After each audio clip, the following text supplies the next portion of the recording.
ओम शांति।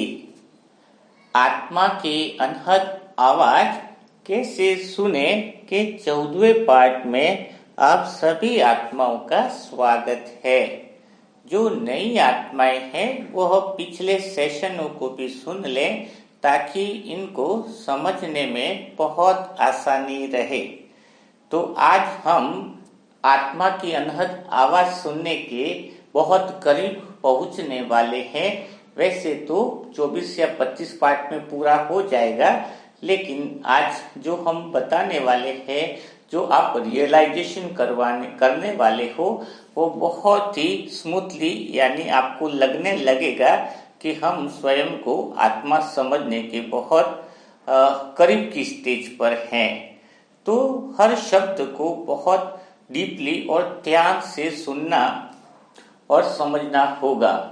अब बात क्या आती है, मन मौन हो गया। कल बताया था कि मन मौन हो गया, तो मौन हो गया यानी वो विचार करना बंद नहीं हुआ। वह जो विचार अब उत्पन्न हो रहे हैं वह मौन से उत्पन्न हो रहे हैं, यानी वह विचार अब साइलेंस से उत्पन्न हो रहे हैं।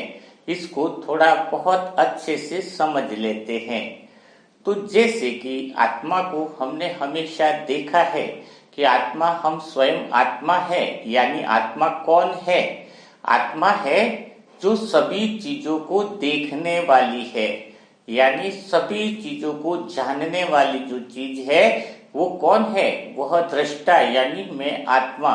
बाहर जो कुछ भी तुम्हें दिखाई दे रहा है वह क्या है? वह सब कुछ देखने वाली जो है वो क्या है? वह है आत्मा। ठीक है ना? आत्मा यानी हो गई लाइट। लाइट बिल्कुल प्रकाश स्वरूप।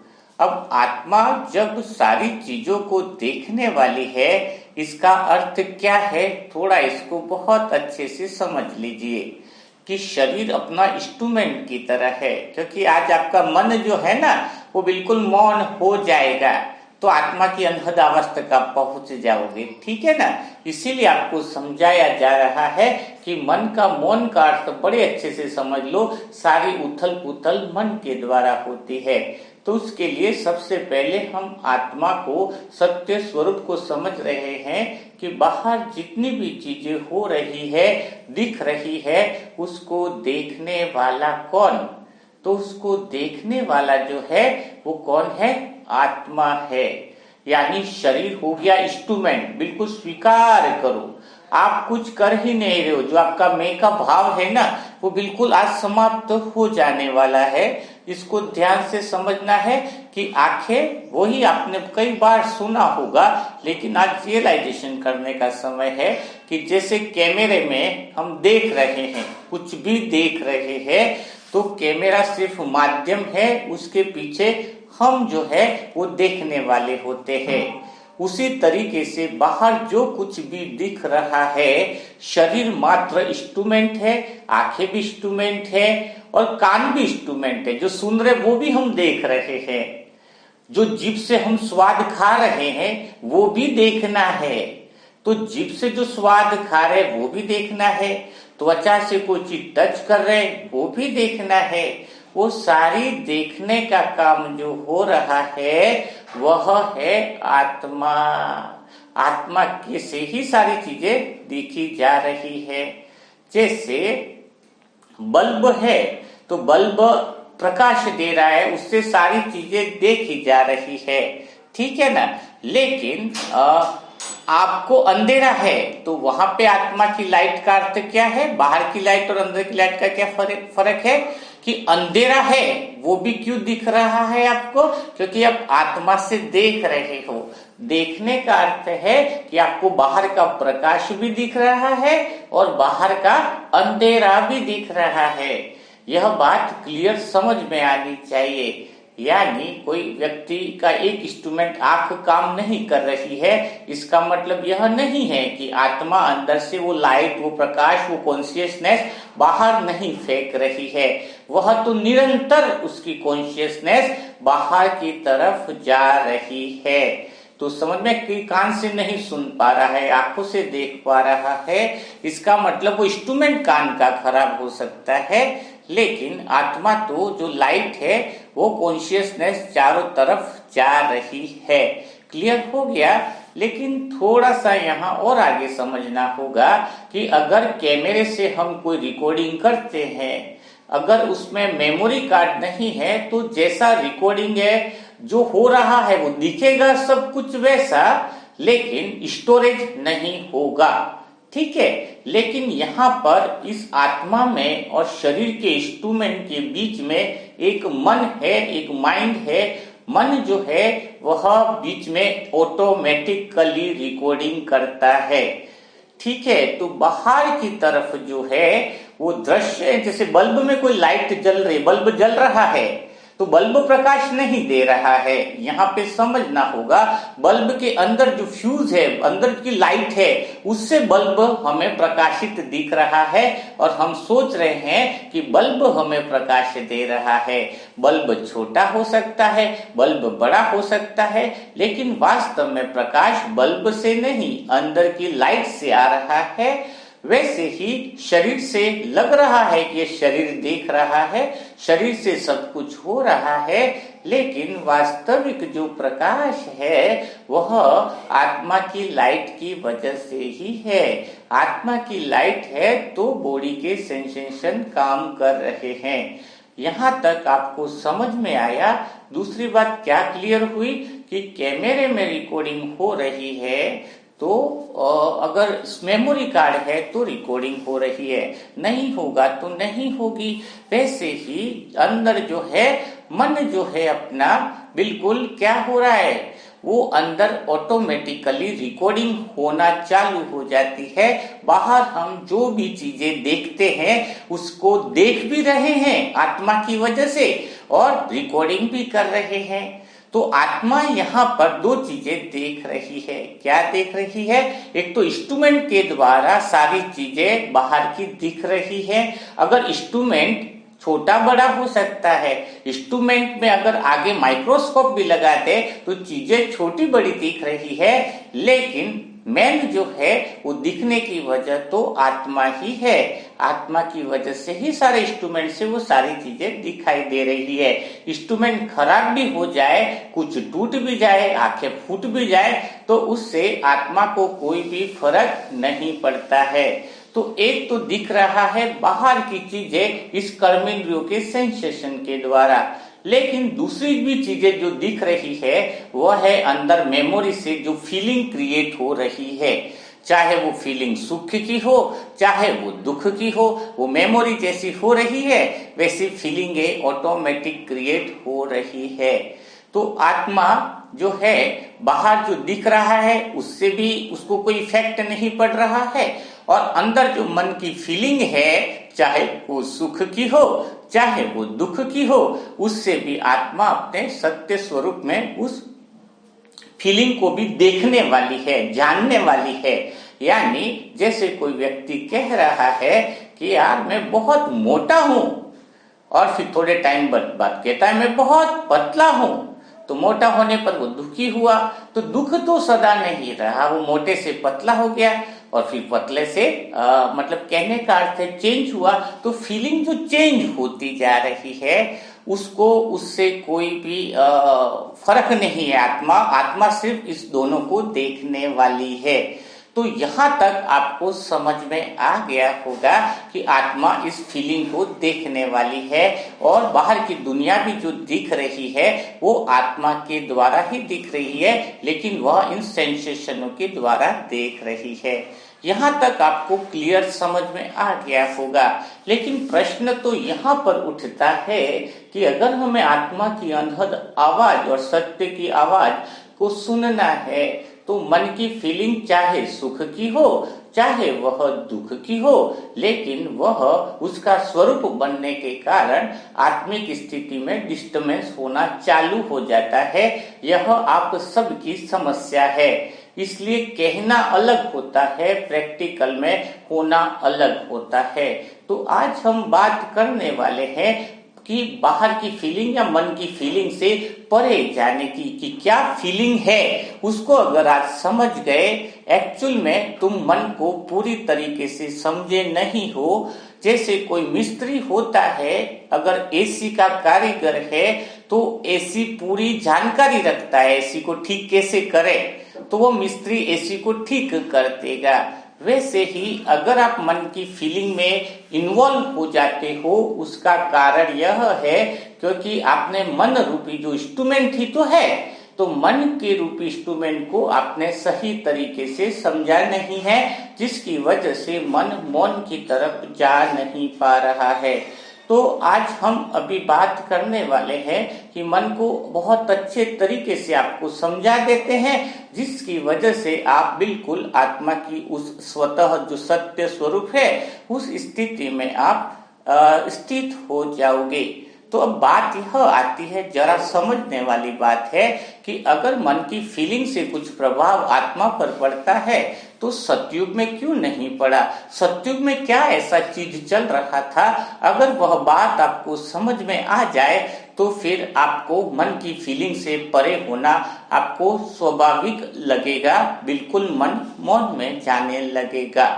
तो सतयुग में थोड़ा सा आप देख लीजिए, बहुत मजा आएगा आपको कि आत्मा जो है वो नीचे आती है इस दुनिया के अंदर। आत्मा लाइट स्वरूप है। अब मैं आत्मा लाइट स्वरूप नीचे आई, जरा मैं अपनी खुद की कहानी आपको बताता हूँ। अभी मेरी क्या स्थिति है और कलयुग के अंत में मेरी क्या स्थिति हुई है। अगर आप इसको बहुत ध्यान से सुनकर समझ लेते हो तो आज आप आत्मा की अनहद आवाज तक पहुंचना स्वतः ही और स्वाभाविक और नेचुरल हो जाएगा, क्योंकि जाना नहीं पड़ता है। आपको ही आत्मा आपके ऊपर से अज्ञानता का पर्दा हटने वाला है। उस पर्दे को कैसे हटाया जाए उसी के बारे में डेली अभ्यास आपको कराया जाता है। तो जैसे ही मैं आत्मा नीचे आई तो मैं आत्मा तो लाइट स्वरूप थी, लाइट स्वरूप थी। अब ये दुनिया क्या थी मेरे लिए, दुनिया जो थी वो आईना थी। आईने का अर्थ क्या है कि दुनिया में मैं जो हूं वैसी ही मुझे दुनिया दिखाई देने वाली थी। ओके, आईने में क्या दिखता है आपको, जो आप हो वही तो दिखता है, एक्स्ट्रा कुछ भी नहीं दिखता है। और वही देखने के लिए मैं दुनिया में आई। परमधाम में मेरे पास ऐसा कोई आईना नहीं था जिससे मैं स्वयं को देख पाऊं, इसलिए मैं आत्मा यहाँ पर आई सृष्टि पर। जरा स्वयं को देखे, बड़ा समझे, आनंद आएगा। तो जिससे ही मैं सृष्टि पर आई तो देह रूपी 5 कर्मेंद्रिय रूपी इंस्ट्रूमेंट मुझे यहाँ पर मिल गया। इंस्ट्रूमेंट वह मिला जिसके द्वारा मैं दुनिया में स्वयं को देख पाऊं। उस समय कैसा था, पहला जब मैं इस धरती पर मेरा अवतरण हुआ या मेरा जन्म हुआ, अवतरण नहीं बोल सकते, जन्म हुआ, अवतरित आत्मा भी नहीं कहेंगे। लेकिन जैसे मैं सृष्टि पर आई तो अब मैं अपनी कर्मेंद्रियों के द्वारा बाहर की सारी चीजें देख रही थी। कैसे देख रही थी इस बात को बड़ा समझना होगा। उस समय मन कोई भी रिकॉर्डिंग जो है वो रिकॉर्डिंग कैसे कर रहा था, उस समय भी तो रिकॉर्डिंग होगी ना। तो बाहर से मुझे जैसे इस कर्मेंद्रियों के द्वारा दुनिया बड़ी जैसी है वैसी खूबसूरत दिख रही थी। जैसे मैं आत्मा भी तो खूबसूरत हुई ना, प्रेम स्वरूप, आनंद स्वरूप। तो इस आंखों के द्वारा जो चीजें दिखाई दे रही थी, बाहर से जो कुछ भी दिखाई दे रहा था उसको बहुत अच्छे से समझना होगा। क्यों दिखाई दे रहा था, कैसे ये दुनिया आईना बनी, वहां पर आपको देखना है। बहुत प्यार से इसको समझ लिया तो सब कुछ समझ लिया। तो क्या हुआ, मुझे क्या मिले, धरती पर आए तो मुझे इंस्ट्रूमेंट मिले। अब जैसे ही इन आंखों ने कुछ देखा तो मन की मेमोरी में सिर्फ इतना ही गया कि कुछ देखा है। जैसे ही कुछ देखा, ऐसा फीलिंग आया तो मेरे होने का एहसास पता चला। यानी इस दुनिया में मुझे स्वयं की जो पावरफुल शक्तियां हैं, आनंद है ना। यानी मन को सिर्फ एहसास क्या हुआ कि जैसे ही मैंने देखा, आंखों ने जैसे देखा सेंसेशन के द्वारा, तो फीलिंग क्रिएट हुई। क्या हुई, मन के द्वारा मैं आत्मा स्वयं को देख रही हूँ। कैसे देख रही हो कि बड़ी सुंदर है, यानी आंखों से कुछ देखा तो एहसास हुआ। किसी ने टच किया शरीर को तो एहसास हुआ कि क्या है, कुछ है ना, कुछ एहसास हुआ, फीलिंग क्रिएट हुई। ओके, जैसे ही कुछ खाया तो उसका सुगंध समझो, तो जो भी पांचों कर्मेंद्रियों के द्वारा कुछ कुछ जो भी चीजें हो रही थी, उससे मन की मेमोरी में एक ही चीज फीलिंग क्रिएट हो रही थी। जब जब मैं आत्मा किसी चीज को देख रही थी तो अंदर यह फीलिंग आती जा रही थी कि बहुत अच्छा है। मतलब जो जैसा बाहर देखने से ही पता चल रहा था कि क्या पता चला था, फीलिंग को क्या आ रही थी मन को, फीलिंग कि मैं हूं, ओनली मैं आत्मा का ही फीलिंग था और मैं हूं इतना ही फीलिंग था। बाकी मैं देह हूं, मैं ये हूं, वो कुछ भी फीलिंग नहीं थी। लेकिन इन सेंसेशन के द्वारा, यानी त्वचा के द्वारा कुछ बहुत शुद्ध भोजन वहां पे जो मिल जाता था बहुत आनंद से, उस भोजन को खाने पर भी क्या मन में फीलिंग आ रही थी कि मैं हूं, और मैं हूं भी कौन सी, मैं आत्मा हूं, वही फीलिंग थी। और बाहर इतना सुखद दृश्य था, बाकी और कोई मन में मेमोरी नहीं बन रही थी। यहां पर आपको समझ में आ गया ये सेंसेशन क्यों मिले थे सत्युग में। खाली मैं आत्मा हूं, वो ही उसका एहसास दुनिया के द्वारा, मुझे इस कर्मेंद्रियों के द्वारा हो रहा था। जैसी मैं आत्मा हूं वैसी ही मुझे दुनिया के रूपी आईने में मैं स्वयं को देख पा रही थी। स्वयं के संपूर्ण पवित्र स्वरूप का एहसास मन की फीलिंगों में चल रहा था। यानी मैं आत्मा जैसी थी, जैसी मेरा सत्य स्वरूप है, वो ही मानो मन में उसको व्याख्या कर रहा था। क्लियर होगी बात। तो शरीर के सेंसेशन उस समय क्या काम कर रहे थे, खाली होने का एहसास दिला रहे थे मुझे कि मैं आत्मा हूं और शुद्ध हूं। शरीर को टच किया, किसी ने आंखों से देखा, तो ये चल रहा था। धीरे धीरे क्या होता है, तब तक कोई समस्या नहीं थी कि जब हम बाहर जो जैसा है वैसा ही देख रहे थे और वैसा ही खाली एहसास कर रहे थे, तब तक कुछ भी प्रॉब्लम्स नहीं थी। आत्मा अपने सत्य स्वरूप में मजे में थी और बाहर के शुद्ध अनुभवों का आनंद ले रही थी, क्योंकि सिर्फ एहसास ही तो हो रहा था कि मैं हूं, मैं आत्मा हूं। उसका एहसास ही बाहर की चीजें करवा रही थी। शरीर की कर्मेंद्रियां भी वही चीज करा रही थी। लेकिन धीरे धीरे द्वापर युग आया, संख्या बढ़ती गई, तो बाहर के खाने की वस्तुओं में भी कमी आने लगी। हर चीज के अंदर जो है, बाहर की दुनिया में संस्कारों में भी कमी आने लगी। तो अब जो मैं था, मन में जो फीलिंग, शुद्ध फीलिंग थी कि मैं आत्मा हूं, वहां पे थोड़ा बहुत रिकॉर्डिंग चेंज होने लगी। कैसे कि बाहर की चीजों के साथ तो सूचनाएं, इंफॉर्मेशन, ज्ञान भी अंदर मेमोरी में जाने लगा। पहले खाली चीजों को देखते थे और उसका सिर्फ मजा लेते थे, लेकिन अब क्या हुआ द्वापर युग के बाद, उसके साथ इंफॉर्मेशन भी स्वतः ही जाने लगी। क्यों? क्योंकि उसको खाने में अब कहाँ मिलेगा, तो कहाँ मिलेगा, तो सूचनाएं चालू हो गई। भाई अब तो यहाँ पे तो मिल नहीं रहा है, संख्या भी बढ़ चुकी है और सब कुछ हो गया, तो अब क्या हो रहा है, उसके साथ इंफॉर्मेशन इकट्ठा करना चालू हुआ। तो मेमोरी में क्या इकट्ठा होने लगी, एक बिल्ली है, अब उसको चूहे की गंध तो स्वतः ही आएगी ना, वो ढूंढेगा चूहा किधर है। उस शरीर तो अपना शरीर जिस चीज से बना हुआ है, वो उसी चीज को तलाशने लगा कि भाई जैसे पानी चाहिए, पानी अभी कम दिखने लगा, इधर नहीं उधर जाना है। पहले तो सत्य के स्टार्ट में सब कुछ आसानी से था, है ना, शुद्ध फीलिंग थी। अब लेकिन उसलिए और कुछ सोचने का ही नहीं था और कुछ मेमोरी बन ही नहीं रही थी। लेकिन अब धीरे धीरे मेमोरी ऑटोमेटिक जो रिकॉर्डिंग हो रही है उसके साथ मेमोरी क्रिएट होने लगी। कौन सी, कि पानी कहाँ मिलेगा, वो कहाँ मिलेगा। फिर मकान भी कम होने लगे सत्युग से, तो अपने आप को वो फिर मैं फीलिंग कि यहाँ पर मकान कैसे मैं बनाऊंगा, यहाँ पर मेरा घर होना चाहिए। तो वो चीजें देखने के साथ साथ मन अपने आप में ही ज्यादा रिकॉर्डिंग करने लगा, इंफॉर्मेशन लेने लग गया। तब क्रिएट हुआ मैं। ओके, अब क्या स्थिति हुई है कलयुग में अंत आने में, मैं बहुत बड़ा हो गया, रावण जितना बड़ा हो गया है। तो मन क्या सोच रहा है, फीलिंग आपके अंदर चल, वो क्या कर रही है, बार बार वो फीलिंग लेना चाह रहा है वो मैं। अगर वो फीलिंग नहीं आए उसको, तो उसको लगता है मैं मर गया हूं। आज इंसान एक जगह बैठ क्यों नहीं पा रहा है, उसको लगता है कुछ नहीं कर रहा है, तो उसको लगता है मैं हूं ही नहीं इस दुनिया में। तो वो सोचता है मैं टीवी देख लूं, तो उसको लगता है मैं कुछ कर रहा हूं।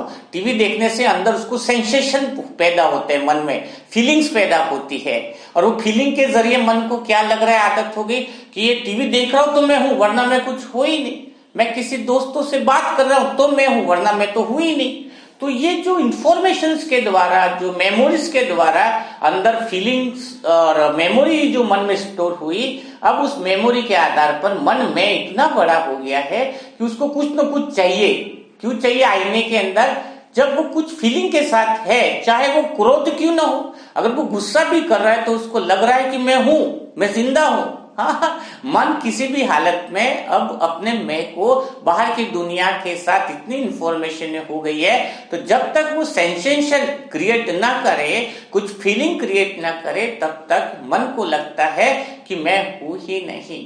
आपने कई बार देखा होगा कि जब इंसान कुछ नहीं कर रहा है तो आत्मा की स्थिति स्वतः ही बनती जा रही है, लेकिन मन बिना कुछ करे रह ही नहीं पा रहा है, क्योंकि वो अंदर के अंदर कुछ फीलिंग ही क्रिएट करना चाह रहा है, कुछ इंफॉर्मेशन के द्वारा, कुछ इसके द्वारा। तो वो एक क्या हो गया है मैं को, जब हम मैं का स्वरूप खुद का ही भूल गए और मैं ऐसे स्वरूप में आ गया है कि इस दुनिया में मुझे रहने के लिए मेरा होना बहुत ज्यादा जरूरी है। इसलिए वो मेडिटेशन भी करते हैं तो मन बड़ा डरा डरा सा लगता है, जैसे उसको शांति में लेकर के जाते हैं तो उसको लगता है मैं मर गया हूं, मेरा अस्तित्व खत्म होने वाला है। तो यह जो मैं बना है वो वास्तव में भ्रम है। बाहर की चीजें नहीं मिलने से इंफॉर्मेशन रिकॉर्डिंग ऑटोमेटिक हो रही थी, जिसकी वजह से सब कुछ हो रहा है। और वो फीलिंग जो है वो तो स्थायी रह नहीं सकती है। कभी सुख के साथ वो लंबे समय तक रहना चाहता है, तो किसी भी साथ लंबे समय तक रहना उसका पॉसिबिलिटीज नहीं है। तो अब हमें मन का यह ज्ञान अगर हो जाए कि मन अज्ञानता में है, क्योंकि मैं आत्मा तो मन की फीलिंगों को भी देख रही हूँ, मैं आत्मा तो सदा सत्य में हूँ, मैं आत्मा इस शरीर के इंस्ट्रूमेंट के द्वारा भी बाहर देख रही हूँ। इंस्ट्रूमेंट मेरे को कोई फर्क नहीं पड़ता, इंस्ट्रूमेंट आज है कल नहीं है, मैं आत्मा सत्य हूँ। और इस फीलिंग में भी जो बिना काम की क्रिएट हुई है, जो बिना काम के बाहर की इंफॉर्मेशन लेकर के जो मन जिंदा रहना चाहता है, मतलब मेरे होने का एहसास रहे, वो एहसास ही झूठा है। उस एहसास से के डर से निकलना ही आत्मा की अनहद आवाज है। जो मन झूठा ज्ञान लेकर के, मैं झूठी फीलिंग लेकर के जो बैठा हुआ है, उस फीलिंग में हमें नहीं फंसना है। हम सत्य स्वरूप में है।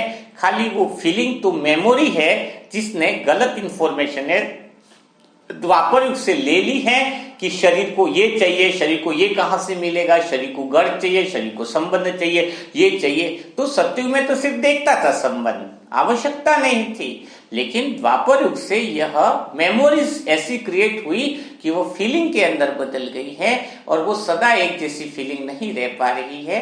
इसीलिए हमें अभी उस फीलिंग से जैसे हम किनारा करते जाएंगे, हम देखेंगे यह व्यर्थ की फीलिंग है, इसमें हम कुछ कर ही नहीं रहे हैं। आपको लगता है मैं कर रहा हूं, नहीं, शरीर की आवश्यकता स्मृतियां जो बनी है उसके अनुसार इंसान रोटी पानी सब्जी दूसरे सब चीज के लिए स्वतः ही भाग रहा है, उसको भगाना नहीं पड़ रहा है। क्योंकि मन अब कोई चीज देखता है ना, तो चीज सत्युग में देखता था वैसे नहीं देख रहा है, अब वो चीजों को उसके इंफॉर्मेशन के साथ जोड़ करके देख रहा है। आप समझे कुछ बात को? सत्युग में मन कैसे देखता था, ये इंस्ट्रूमेंट कैसे देखता था, कैमरे की तरह कि भाई वो चीज है बस वैसी है। आत्मा का आईना था, लेकिन अब आईने में कोई चीज दिख रही है तो उसको इंफॉर्मेशन के साथ देख रहा है, उसके साथ जुड़ी हुई जानकारियों के साथ वो जो देख रहा है, वो मेमोरी के साथ जो देख रहा है, वह फीलिंग क्रिएट स्वतः ही कर रही है और उससे परेशानियां बढ़ती जा रही है।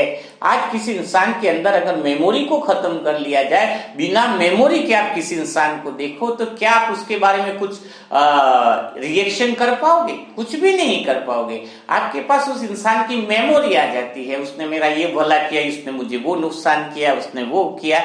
तो ये मन क्या अज्ञानता है। तो हमें उस मेमोरी को ही डिलीट करना है। हम उस मेमोरी से परे हैं, हम आत्मा एकदम लाइट है, सत्य है। मेरे प्रकाश से ही सारी इंस्ट्रूमेंटों से प्रकाश निकलता है। मैं कॉन्शियसनेस हूँ, मेरे अंदर ही अपार स्थिरता है। मैं खुद शांत स्वरूप हूँ, मैं आनंद स्वरूप हूँ। इस सृष्टि में मैं सिर्फ आई थी सत्युग में, अब दुनिया में आईना अपने आप को ही देखने के लिए आई थी और मन की फीलिंग को भी देखने वाली मैं ही थी। लेकिन गड़बड़ कहाँ हुई, अभी बाबा ने याद दिला दिया है तो वापस मैं अपने सत्य स्वरूप में आ जाती हूँ। तो मन भला क्या डिस्टर्ब करेगा, वो तो इंस्ट्रूमेंट के द्वारा देखने वाला, वो मेमोरी है खाली, उस मेमोरी से आप बोला क्यों डिस्टर्ब हो सकते हो? जो मेमोरी भी असत्यता के आधार पर बन गई, जरूरत के आधार पर बन गई, पता नहीं था कि कैसे बन गई, तो इसको समझ में आ गया तो आत्मा की अनहद आवाज सुनना बड़ा आसान हो जाएगा। तो कल फिर हम बात करेंगे नेक्स्ट पार्ट की, 15वें पार्ट के अंदर प्रवेश करेंगे। एक साथ सारे पार्ट कंप्लीट करने से आप प्रैक्टिकल इसका कर नहीं पाओगे। तो कल हम फिर मुलाकात करेंगे, और जो जो भी आत्मा मनसा सेवा से जरूर जुड़े, ताकि मन की पुरानी स्मृतियां मनसा सेवा से खत्म हो जाती है। कोई आत्मा 30 दिन भी मनसा सेवा कर लेती है दिल से, तो वह पुरानी स्मृतियों से परे हो जाता है, पुरानी स्मृतियां उसको गायब होने लगती है। तो नंबर है 7202921969, यह व्हाट्सएप नंबर है जहां पर आप पुण्य कर्म जमा कर सकते हो। तो कल फिर मुलाकात होगी अगले सेशन के साथ। तब तक के लिए सभी भाई बहनों को ओम शांति, ओम शांति।